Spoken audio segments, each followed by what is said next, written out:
Hello everyone, welcome to HVS studies. तो दोस्तों, आज की इस वीडियो में जो आपका CRPF का HCM का जो एग्ज़ाम चल रहा है 2023 का, उसमें 28 फरवरी को जो आपकी पहली शिफ्ट हुई है उसमें जो भी क्वेश्चंस पूछे गए हैं आज हम उनको फुल डिटेल में कवर करेंगे। 100% रियल क्वेश्चंस हैं। जो क्वेश्चंस आज की आपकी पहली शिफ्ट में पूछे गए हैं उन्हीं क्वेश्चंस को आज इस वीडियो में प्रोवाइड कराया गया है। जो भी हम क्वेश्चंस कवर कर रहे हैं, इन क्वेश्चंस के अलावा जिस भी स्टूडेंट्स का आज की शिफ्ट में एग्जाम था, अगर आपको क्वेश्चंस ध्यान हो तो आप कमेंट बॉक्स में जरूर टाइप करें। तो चलिए वीडियो को स्टार्ट करते हैं, देखते हैं पहला क्वेश्चन क्या है। तो आज की शिफ्ट में आपसे पहला क्वेश्चन पूछा गया, which among the following is not a fundamental right.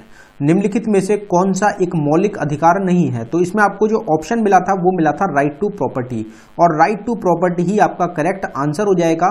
Right to property पहले फंडामेंटल राइट्स में ही गिना जाता था, लेकिन इसको फंडामेंटल राइट्स से प्रेजेंट टाइम में हटा दिया गया है। अब टोटल प्रेजेंट टाइम में 6 फंडामेंटल राइट्स हमारे इंडियन कॉन्स्टिट्यूशन में। कौन कौन से फंडामेंटल राइट्स रहेंगे, तो पहले ये देख लेते हैं कि फंडामेंटल राइट्स जो होते हैं वो आर्टिकल 12 से लेके आर्टिकल 35 तक रहेंगे आपके। तो राइट टू जो हमारे फंडामेंटल राइट्स हैं उसमें आपका पहला रहेगा राइट टू इक्वलिटी, जो कि आर्टिकल 14 से आर्टिकल 18 रहेगा। राइट टू फ्रीडम आपका 19 से 22 रहेगा। राइट अगेंस्ट एक्सप्लॉयटेशन आर्टिकल 23 और आर्टिकल 24 में आता है। Right to freedom of religion रहेगा आर्टिकल 25 से 28 तक। कल्चर एंड एजुकेशनल राइट रहेगा आपका आर्टिकल 29 से आर्टिकल 30 तक। और राइट टू कॉन्स्टिट्यूशनल रेमेडीज आपका आर्टिकल 32 के अंडर आता है। तो ये हमारे फंडामेंटल राइट्स हो जाएंगे।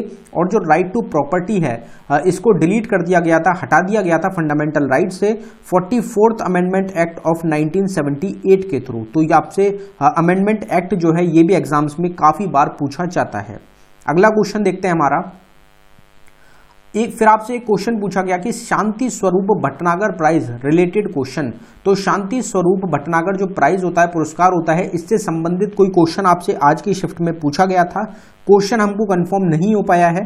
तो ये जो अवार्ड होता है ये किसको दिया जाता है, साइंटिस्ट को दिया जाता है। हो सकता है आपसे ये क्वेश्चन पूछा गया हो।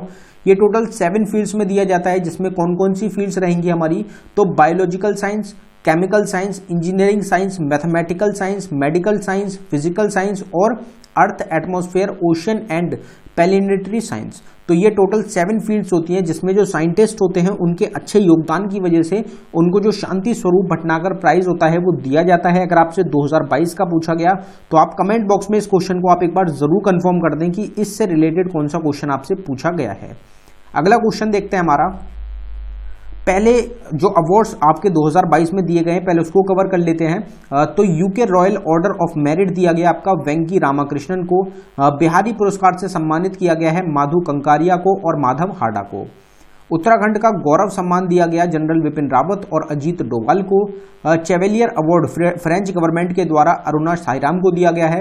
कर्नाटक रत्न अवार्ड से पुनीत राजकुमार को सम्मानित किया गया।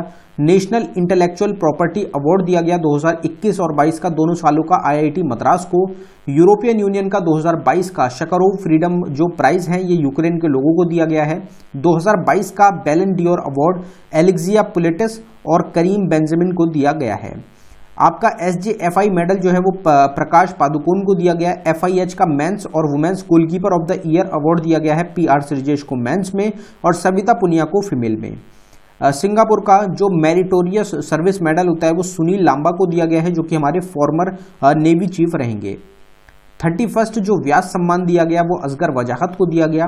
मिस डीवा यूनिवर्स 2022 की दिविता राय रहेंगी, जो कि कर्नाटका से बिलोंग करती हैं। अगला क्वेश्चन देखते हैं हमारा। अगले क्वेश्चन पे बढ़ने से पहले हम आपको बताना चाहते हैं कि स्टैटिक जीके की एक टॉपिक वाइज ई बुक हमारी टीम के द्वारा लॉन्च करी गई है, जो कि सिर्फ आपको 79 रुपीज़ में मिल रही है। ये ई बुक इंपॉर्टेंट क्यों रहेगी, क्योंकि इसमें 19+ टॉपिक्स हैं, कुछ स्टैटिक जीके के टॉपिक्स, कुछ आपके करंट अफेयर के टॉपिक्स। ये ऐसे टॉपिक्स हैं जिनसे आपके एग्जाम्स में सबसे ज़्यादा क्वेश्चन पूछे जाते हैं। और जो आपका प्रेजेंट टाइम में CRPF का एग्जाम चल रहा है उसमें हर शिफ्ट में आपको 7 से 8 क्वेश्चन इस ई बुक से 100% गारंटेड देखने को मिलेंगे। ये ई बुक आपको अवेलेबल कराई गई है बाइलिंगुअल लैंग्वेज में, हिंदी और इंग्लिश दोनों में आपको MCQ फॉर्मेट में क्वेश्चंस मिलेंगे। अगर आप इंटरेस्टेड हो तो लिंक डिस्क्रिप्शन में है। अगर आपको डाउनलोड करने में कुछ भी इशू आता है तो नीचे हमारी जीमेल आईडी है, आप इस पर डायरेक्टली हमको मेल कर सकते हैं। एक बार आप इस ई बुक को जरूर ट्राई कर लें। आपका अगर कोई और आगे आने वाला भी एग्जाम है 2023 में, उसमें भी आपको काफी ज्यादा मदद मिलेगी। अगला क्वेश्चन देखते हैं हमारा। अगला क्वेश्चन है which among the following is a form of Lavani dance. तो तो निम्नलिखित में से कौन सा जो लवानी नृत्य है उसका एक प्रकार है। तो लवानी नृत्य जो होता है उसकी फॉर्म से रिलेटेड कोई क्वेश्चन आपसे पूछा गया था। तो दो फॉर्म होती है, दो टाइप होती है लवानी डांस की, एक तो होती है आपकी निर्गुणी लवानी और एक होती है श्रृंगार लवानी। तो इन दोनों में से आपको कोई ऑप्शन मिला होगा, उसके हिसाब से आपका करेक्ट आंसर हो जाएगा। जो हमारा ये डांस फॉर्म रहता है लवानी डांस, ये कौन सी स्टेट का रहेगा, तो ये महाराष्ट्र स्टेट का एक डांस फॉर्म हमारा हो जाएगा। अब यहाँ पे डांस फॉर्म्स की अगर बात करी जाए तो कुछ डांसेस को यहाँ पे देख लेते हैं। जैसे हमारा लुद्दी डांस पंजाब से रहेगा, अंकिया नट है आसाम का डांस, लेजिम डांस हो जाएगा महाराष्ट्र का, और जो लावनी है वो भी आपका महाराष्ट्र का ही है। जाता जतिन है बिहार का, रौफ हो जाएगा जम्मू कश्मीर से, भरतनाट्यम तमिलनाडु से, गिद्दा है पंजाब से, डोमकच झारखंड से, कुचिपुड़ी आंध्र प्रदेश से, मोहिनीअट्टम केरला से, सत्रिया आसाम से, भवई राजस्थान और गुजरात से, और आपका यक्षगाना हो जाएगा कर्नाटक स्टेट के। ये सभी आपके डांस फॉर्म्स हो जाएंगे। बाकी डांसेस की एक सेपरेट वीडियो है आपको हमारे चैनल पे मिल जाएगी, आप उसको देख सकते हैं। एक हमारी प्लेलिस्ट रहेगी ऑल स्टैटिक जी के टॉपिक के नाम से, उसमें आपको हर एक टॉपिक की सेपरेट वीडियो मिल जाएगी, आप उसको देख सकते हैं। प्लेलिस्ट का लिंक आपको डिस्क्रिप्शन में भी मिल जाएगा। अगला क्वेश्चन देखते हैं, which among the following dynasty not ruled इन दिल्ली, निम्नलिखित में से किस राजवंश ने दिल्ली पर शासन नहीं किया है। तो इसमें एक आपको ऑप्शन मिला था क्वीन डायनेस्टी का, तो क्वीन डायनेस्टी जो है यही आपका करेक्ट आंसर था। ये इंडिया की दिल्ली सल्तनत की डायनेस्टी नहीं रहेगी, ये पहली डायनेस्टी रहेगी आपकी चाइना की। तो चाइना जो कंट्री हमारी नेबरिंग कंट्री है, वहां की एक डायनेस्टी आपकी क्वीन डायनेस्टी, तो ये दिल्ली से रिलेटेड नहीं रहेगी। अगर दिल्ली की बात करी जाए कौन कौन सी डायनेस्टीज हैं जिन्होंने रूल किया है दिल्ली पे, तो टोटल ये 5 मेन डायनेस्टीज रहेंगी जिन्होंने 1206 से लेके 1526 तक जो दिल्ली सल्तनत है वो आपका चला है। जिसके जो डायनेस्टीज जिसमें रहेंगी, आपकी पहली रहेगी गुलाम डायनेस्टी, फिर आपकी खिलजी डायनेस्टी आई, फिर आपकी तुगलक डायनेस्टी आई, फिर सैयद डायनेस्टी आई, फिर आपकी आई लोधी डायनेस्टी। लोधी डायनेस्टी 1526 में जो आपकी फर्स्ट बैटल ऑफ पानीपत हुई थी बाबर और इब्राहिम लोधी के बीच में, उसके द्वारा ही जो आपकी दिल्ली सल्तनत थी उसको खत्म किया गया था, और जो मुगल एम्पायर थी उसकी नींव रख दी गई थी बाबर के द्वारा, क्योंकि बाबर ने 1526 में जो ये आपका बैटल था फर्स्ट बैटल ऑफ पानीपत वो जीत लिया था, और लोधी एम्पायर जो था वो खत्म हो गया था। लोधी एम्पायर के लास्ट रूलर थे इब्राहिम लोधी, तो ये आपको ध्यान रखना है। तो आपका जो दिल्ली वंश था उसमें आपका करेक्ट आंसर क्वीन डायनेस्टी इस क्वेश्चन का था। अब यहाँ पे जो डायनेस्टीज हैं उनके फाउंडर की अगर बात करी जाए तो वो एक बार देख लेते हैं। तो मौर्यन डायनेस्टी को चंद्रगुप्त मौर्य ने फाउंड किया था, शुंग डायनेस्टी को पुष्यमित्र शुंग ने, नंदा डायनेस्टी को महापद्मानंद ने, सतवाहन डायनेस्टी को सिमुका सतवाहन ने, मुगल डायनेस्टी को बाबर के द्वारा फाउंड किया गया, चोला डायनेस्टी को विजयला ने, पांड्यन डायनेस्टी को कून पांड्यन ने, पल्लवा डायनेस्टी को सिम्हा विष्णु ने, चौलक्या डायनेस्टी को पुलकेशु फर्स्ट ने, गुप्ता डायनेस्टी श्रीगुप्त ने, राष्ट्रकूटा डायनेस्टी एग्जाम में पूछी जाती है दंती दुर्ग के द्वारा, और जो तुगलक डायनेस्टी थी ये आपकी गयासुद्दीन तुगलक के द्वारा, और जो हमारी गुलाम डायनेस्टी अभी हमने कवर करी थी जो कि पहली डायनेस्टी थी आपकी दिल्ली सल्तनत की, ये इसको ममलुक डायनेस्टी के नाम से भी जाना जाता है। ये आपको ध्यान रखना है, एग्जाम में ये क्वेश्चन भी आपका काफी बार पूछा जा चुका है। फिर आपसे अगला क्वेश्चन पूछा गया, Indo Nepal treaty of peace and friendship was signed in which year, तो शांति और मित्रता की भारत नेपाल संधि पर किस वर्ष हस्ताक्षर किए गए थे। तो इसमें आपका करेक्ट आंसर था 31 जुलाई 1950, 31 जुलाई जो 1950 में आपका इंडो नेपाल ट्रीटी जो थी पीस और फ्रेंडशिप की, इसको साइन किया गया था। इसमें क्या था कि इंडिया से कोई भी व्यक्ति फ्रीली आपका जा सकता है नेपाल में, और नेपाल का भी कोई व्यक्ति फ्रीली इंडिया में आ सकता है, और जो इंडिया के लोग हैं वो नेपाल में जाके काम कर सकते हैं, या फिर नेपाल के लोग इंडिया में आके काम कर सकते हैं। तो ये इस ट्रीटी का मेन लक्ष्य था, जिससे कि जो दोनों कंट्रीज के बीच में जो रिलेशंस हैं उनको मजबूत किया जा सके। और ये जो ट्रीटी साइन की गई थी 1951 में, ये आपकी साइन की गई थी काठमांडू नेपाल के अंदर, नेपाल की जो कैपिटल है काठमांडू, वहां पे इस ट्रीटी को साइन किया गया था। अगला क्वेश्चन देखते हैं हमारा। फिर आपसे एक क्वेश्चन पूछा गया कि Amjad Ali Khan is related to which musical instrument, तो अमजद अली खान का संबंध किस वाद्य यंत्र से है। तो हम आपको स्टार्टिंग से बताते आ रहे हैं कि अभी जो एग्जाम्स आपके चल रहे हैं उसमें म्यूजिकल इंस्ट्रूमेंट हो गया, dancers related to dance forms और ऑटोबायोग्राफी, ये 3 टॉपिक्स ऐसे हैं जिनसे बहुत ज्यादा क्वेश्चंस देखने को मिल रहे हैं, और चौथा आपका आर्टिकल का टॉपिक रहेगा। चारों की सेपरेट वीडियो आपको हमारे चैनल पे मिल जाएगी, आप चारों टॉपिक्स को बिल्कुल डिटेल में कवर कर लें, क्योंकि इनसे बहुत ज्यादा क्वेश्चन आपके एग्जाम में बन रहे हैं। तो अमजद अली खान जो है कौन से म्यूजिकल इंस्ट्रूमेंट से हैं, तो इसमें आपका सरोद जो था ये आपका करेक्ट आंसर था। जो सरोद म्यूजिकल इंस्ट्रूमेंट होता है उसको प्ले करते थे आपके अमजद अली खान। यहाँ पे कुछ फेमस म्यूजिशियंस की बात कर लेते हैं, बाकी सेपरेट वीडियो में आपको करीब 50 से 60 जो लोग हैं उनके बारे में बताया गया है।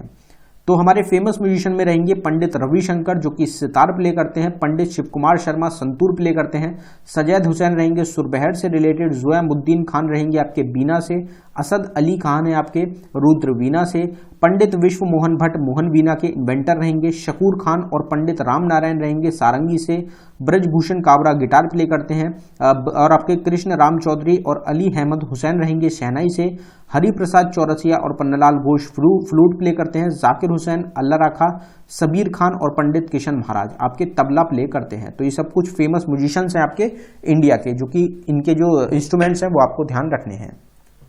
फिर आपसे एक क्वेश्चन पूछा गया कि Kathakali is the classical dance form of which state of India. तो कथकली जो है भारत के किस राज्य का शास्त्रीय नृत्य है? तो इसमें आपका करेक्ट आंसर केरला हो जाएगा। केरला का एक क्लासिकल डांस फॉर्म है आपका कथकली। अगर क्लासिकल डांस फॉर्म्स की बात करी जाए तो टोटल 9 क्लासिकल डांस फॉर्म्स है इंडिया के। इनको एक बार कवर कर लेते हैं। तो भरतनाट्यम है तमिलनाडु का, कथक आपका रहेगा उत्तर प्रदेश से, कथकली है केरला से, कुचिपुड़ी आंध्र प्रदेश से रहेगा, मणिपुरी है मणिपुर से, मोहिनीअट्टम भी केरला का है। तो कथकली और मोहिनीअट्टम ये 2 डांस फॉर्म्स हैं आपके क्लासिकल डांस फॉर्म है केरला स्टेट से।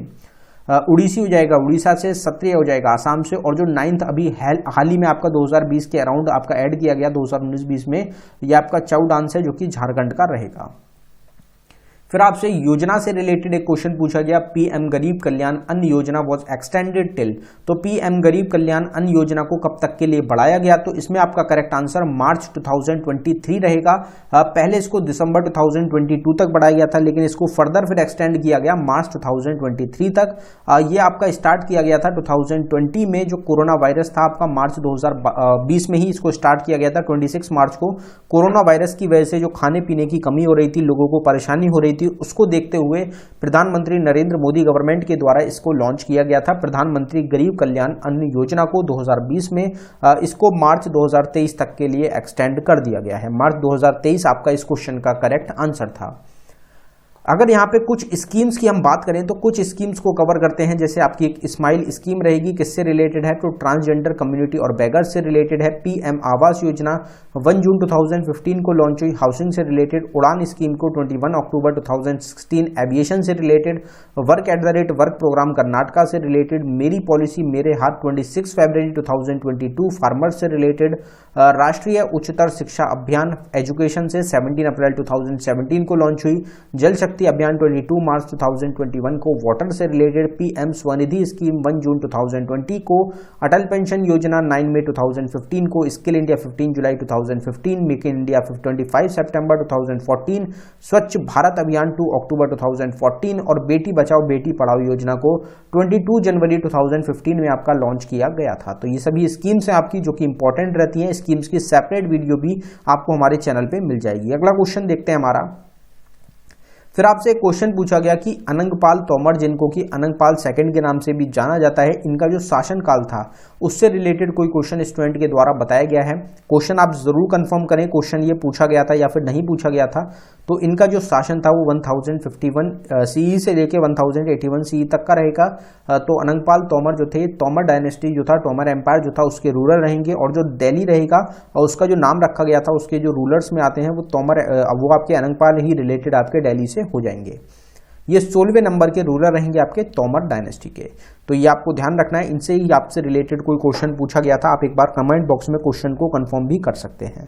अगर आपको वीडियो पसंद आई हो, वीडियो को लाइक करें। अगर आपने अभी तक चैनल को सब्सक्राइब नहीं किया है तो आप चैनल को जरूर सब्सक्राइब कर लें। आपको इसी तरीके से एनालिसिस की वीडियोस हमारे चैनल पे प्रोवाइड कराई जाती हैं। बाकी आने वाली शिफ्ट्स की एनालिसिस भी आपको हमारे चैनल पे जरूर मिलेगी। धन्यवाद।